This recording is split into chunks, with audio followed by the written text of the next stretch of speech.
जय श्री हरि। बोलिए एकादशी मात की जय। ओम नमः शिवाय। प्रिय भक्तगणों, साल की सबसे बड़ी एकादशी निर्जला एकादशी होती है, जिसे भीमसेनी एकादशी या पांडु एकादशी के नाम से भी जाना जाता है। यह एकादशी व्रत ज्येष्ठ माह के शुक्ल पक्ष की एकादशी तिथि को किया जाता है। निर्जला यानी यह व्रत बिना जल ग्रहण किए निर्जल उपवास रहकर किया जाता है। अन्य एकादशियों में तो जल और फल प्रसाद ग्रहण किया जाता है, किंतु इस निर्जला एकादशी में व्रत के सूर्योदय से लेकर अगले दिन सूर्योदय तक निर्जल निराहार रहकर यह कठोर व्रत करने का विधान है। ज्येष्ठ माह की तपती गर्मी में जहाँ जल ग्रहण किए बिना गला सूखने लगता है, वहीं यह व्रत निर्जल कठोर साधना के समान है। इस व्रत को सर्वप्रथम पांडु पुत्र भीम ने किया था और वे मोक्ष को प्राप्त हुए थे। भगवान श्री कृष्ण स्वयं कहते हैं कि मात्र एक इस निर्जला एकादशी का व्रत करने से साल की सभी 24 एकादशियों का फल एक ही बार में एक साथ प्राप्त हो जाता है। इस व्रत के समान कोई दूसरा व्रत नहीं। इस व्रत को करने से मोक्ष की प्राप्ति होती है।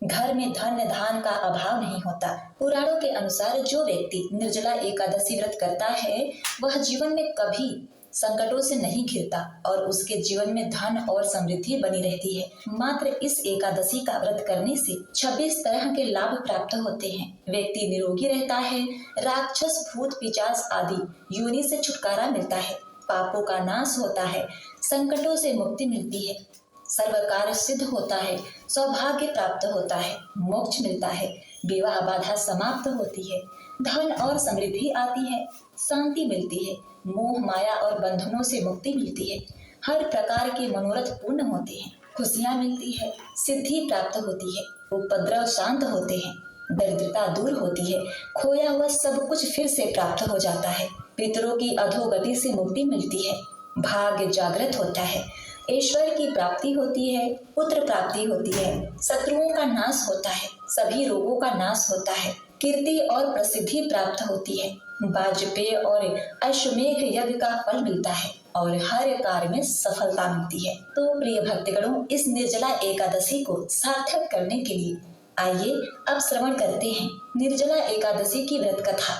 यदि आप श्री कृष्ण भक्त हैं तो वीडियो को लाइक करके कमेंट में जय श्री कृष्णा अवश्य लिखिएगा। ग्यारस माता और भगवान विष्णु की कृपा आप सभी पर सदा सर्वदा बनी रहे। आपका यह एकादशी का व्रत संपन्न हो। ग्यारस माता एकादशी के व्रत कथा के अनुसार एक बुढ़िया माई थी। वह रोज मंदिर जाती। एकादशी के दिन वहाँ सभी एकादशी माता की कहानी सुनती और व्रत करती। वह बुढ़िया माँ भी कहती कि मेरे भी एकादशी का व्रत है। भजन कीर्तन होने के बाद जब वह घर जाती तो बेटे बहू से छुपकर खाना खा लेती और सबसे कहती रहती कि मेरा एकादशी का व्रत है। एक दिन एकादशी माता एक बुढ़िया माई का वेश धारण करके बुढ़िया माँ के घर आई और दरवाजा खटखटाया। बूढ़ी माँ ने दरवाजा खोला और बोली, आप कौन हैं? बुढ़िया बनकर आई एकादशी माता बोली, मैं तुम्हारी बहन हूँ। बुढ़िया माँ ने कहा, मेरी कोई बहन नहीं है। बुढ़िया माई बोली, मैं तेरे बाबा की बेटी हूँ। हमारा बचपन में विवाह हो गया, इसीलिए हम कभी मिलने नहीं आए। इसी कारण तुम मुझे पहचान नहीं रही हो। अब बुढ़िया माई उन्हें अपने घर के अंदर ले आई। दोनों बातें करने लगी। बूढ़ी माँ ने अपनी बहुओं को आवाज देकर भोजन परोसने को कहा। तब बुढ़िया माँ ने कहा, आज मेरा तो निर्जला एकादशी का व्रत है, तुम खा लो। वह बोली, हाँ, आज मेरा भी एकादशी का व्रत है। प्रिय भक्तगणों, वह बुढ़िया माई तो पहले की तरह झूठ बोल रही थी। अब दोनों बातें करने लगी। बातें करते करते शाम हो गई। बूढ़ी माँ ने घर आई अपनी बहन से कहा, तुम कब से आई हो? अपने भांजे और बहुओं से भी जाकर थोड़ी बात कर लो। वह बोली, मैं तो केवल तुमसे ही बातें करने आई हूँ। अब बुढ़िया माँ को बहुत तेज भूख लगी तो विचार किया, यहाँ से मेरी बहन थोड़ी देर के लिए हटे तो मैं कुछ खा लूं। पर वह वहां बैठी रही। रात हो गई, दोनों बहनें सो गई। सुबह उठी तो जो बहन थी एकादशी माता जाने लगी। बुढ़िया माई ने कहा, बहन, अब एकादशी का पारण खोलकर ही जाना, थोड़ी देर तक रुक जाओ। अब यह सुनकर बुढ़िया माई ने एकादशी माता का रूप धारण किया और उसे दर्शन देकर बोली, मैं तुम्हारी बहन नहीं हूँ। तुम 11 का व्रत करने को लेकर झूठ बोलती हो। सबसे यही कहती हो कि मैंने एकादशी का व्रत किया है और चुपके से भोजन कर लेती हो। कल के दिन निर्जला एकादशी का व्रत था। मैं तुम्हें निर्जला एकादशी का व्रत करवाने ही आई थी, क्योंकि तुमने हर एकादशी पर झूठ बोला, भोजन ग्रहण किया। लेकिन इस बार की निर्जला एकादशी को मैं तुम्हारा पूर्ण व्रत करवाना चाहती थी, सो यह कार्य पूरा हुआ।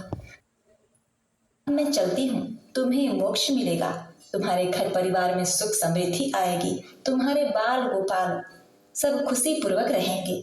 अब बूढ़ी माँ ने झुककर एकादशी माता को प्रणाम किया। 11 माता बोली, एकादशी का व्रत ना हो सके तो झूठ ना बोलें कि मैंने व्रत किया है। अन्य एकादशियों में अपनी शक्ति नहीं हो तो एक समय भोजन करके व्रत कर लें, पर झूठ बोलकर व्रत का नाम लेकर भोजन ना करें। और हाँ, जिनसे अन्य एकादशियों में कोई गलती हो गई हो, पाप हो गया हो, तो इस निर्जला एकादशी व्रत को करने से उसके सभी पाप छूट जाते हैं। सभी खंडित एकादशियों का व्रत पूर्ण होता है। बूढ़ी माँ ने कहा, हे माता, मुझे क्षमा करना, आज तूने मेरा जीवन सफल बना दिया। इतना कहते हुए बूढ़ी माता ने एकादशी माता का व्रत पारण पूरा किया। एकादशी माता के पुण्य प्रभाव से बुढ़िया माई के घर में अन्न धन के भंडारे भर गए। सभी सुख पूर्वक खुशी खुशी जीवन व्यतीत करने लगे। मरणोपरांत बुढ़िया माई को मोक्ष मिला। तो बोलिए, एकादशी मात की जय। जय हो निर्जला एकादशी माता। आप अपने सभी भक्तों का कल्याण करना। प्रिय भक्तगणों, पौराणिक कथा के अनुसार इस निर्जला एकादशी व्रत को सर्वप्रथम पांडु पुत्र भीम ने किया था। तो आइए अब सुनते हैं उस कथा को, जिसे स्वयं भगवान विष्णु के अवतार महर्षि वेद व्यास ने सुनाया था। इसे श्रवण करने से सभी प्रकार की मनोकामनाएं पूरी होती हैं। द्वापर युग की बात है। उस दिन पांडु पुत्र भीमसेन बहुत ही उदास नजर आ रहे थे, मानो कोई बात उन्हें अंदर ही अंदर कचोट रही थी। उनके मन में चल रही इसी उथल पुथल की उधेड़ बुन से वह बहुत ही दुखी हो रहे थे और बात मन में चुभ रही थी। वैसे तो आज वह अपने इंद्रप्रस्थ के कार्यों में व्यस्त थे, परंतु उनका मन काम में नहीं लग रहा था। अपनी गदा के एक ही प्रहार से सबको ध्वस्त करने वाले भीमसेन के मन में ऐसी बात जिसने उन्हें सोचने के लिए मजबूर कर दिया था। इसी प्रकार सोच विचार करते करते मुनि की आश्रम की ओर चल पड़े, जहाँ व्यास मुनि तपस्या कर रहे थे। वहां जाकर चुपचाप व्यास जी के चरणों में जाकर बैठ गए। व्यास जी ने सिर पर हाथ रखकर पूछा, पुत्र, इतने उदास क्यों हो? 100 हाथियों का बल रखने वाले बलशाली के चेहरे पर ये उदासी क्यों है? क्या बात है, मुझे बताओ। व्यास जी के प्रेम भरे वचन सुनकर उनके हृदय का बांध फूट पड़ा। गदगद हृदय से वे व्यास जी से बोले कि हे महामुनि, युद्ध में गदा के एक प्रहार से विजय प्राप्त करना मेरे लिए आसान है, परंतु अपने मन पर विजय कैसे प्राप्त करूं? एक बात शत्रु बनकर मेरे हृदय को बार बार चीर रही है, उसी का समाधान ढूंढने मैं आपके पास आया हूँ। व्यास जी बोले, ऐसी क्या बात है भीम, जो तुम्हें परेशान कर रही है? भीमसेन बोले, मैं जानता हूँ कि व्यक्ति चाहे कहीं भी रहता हो, उसे धर्म का आचरण जरूर करना चाहिए। आपने जो नीति शास्त्रों में धर्म का पालन करना बताया है, उससे ही व्यक्ति धर्म का आचरण करना सीखता है। मेरी माता ने भी मुझे यही सिखाया है। मेरे बड़े भ्राता तो धर्मराज कहलाते हैं, परंतु उनके परिवार का होते हुए भी मैं धर्म के पालन से वंचित रहता हूँ। इस बात का मुझे बहुत दुख है।